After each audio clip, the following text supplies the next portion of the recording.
Yeah, it was a very interesting path, I guess.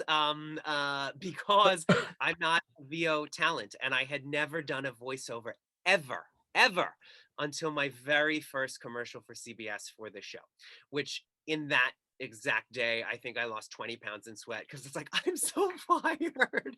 Like, there's just no, it's a whole art form. I mean, there's like, it's a whole thing. And I was not in my lane. An executive thought that I would be perfect for it.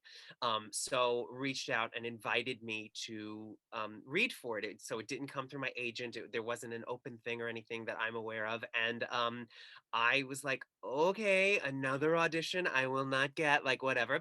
And then I got the sides, and it was really, really funny, like very funny, different than anything I had ever, seen or heard of. And um then I did the Love Island deep dive. So then I was like, what is this show? I've heard about it, proliferally, but I never like watched it. I never was like into it.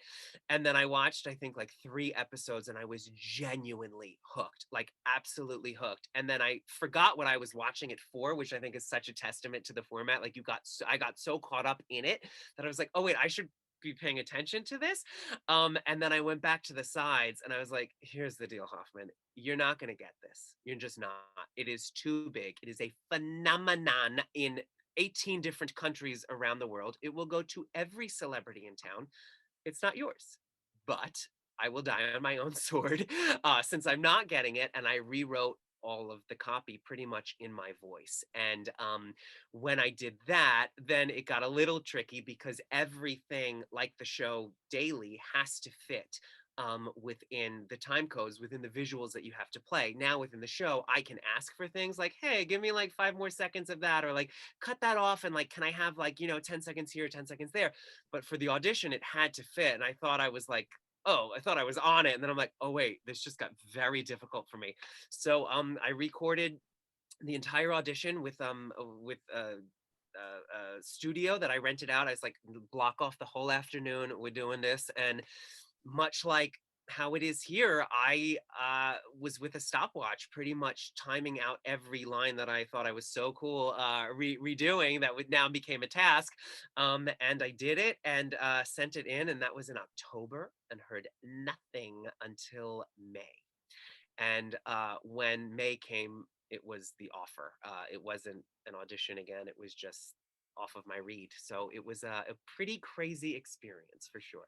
Right, like no news, and then it was like, well, here's your offer, and you're like, what? For I what? forgot about it, like, Yeah. exactly, like, I completely forgot about it, so, it was pretty crazy, but I have to say, I didn't forget about it in the sense that I knew it was the one, and, like, I never talk about stuff like, "Oh my god, I want it so bad," it's like, you're always just like, "Next, if it doesn't work out, it doesn't work out," and this one I wanted so bad, and I remember coming home, I think, like over Christmas break or something like that, months later, to my parents, and I played them the audition, and I was like, "This is the one, like, I want," and, yeah, it's crazy. Did you think about it all those months, or were you just like, look, I didn't get it, life has moved on, or you just kind of No, I thought about it. It would have been the one that got away. It would have been. And I don't think like that at all because I normally am like, oh, like if it's not for me, it's just not for me. Like that's it.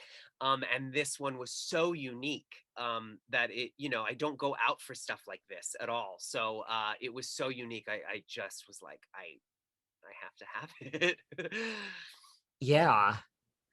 But that's crazy that nobody said to you, normally sometimes when you rewrite things, they're like, well, that was a nice attempt, but I don't know what you were thinking to No, go and do what was that. actually pretty crazy, and I've never said this, is that um Dropbox alerted me when they opened it, and then they had written me being like, "We just played it in the office and we're dying." And I was like, "Okay, good dying though, right?" And they're like, "Yeah, yeah." I was like, "Cool, cool."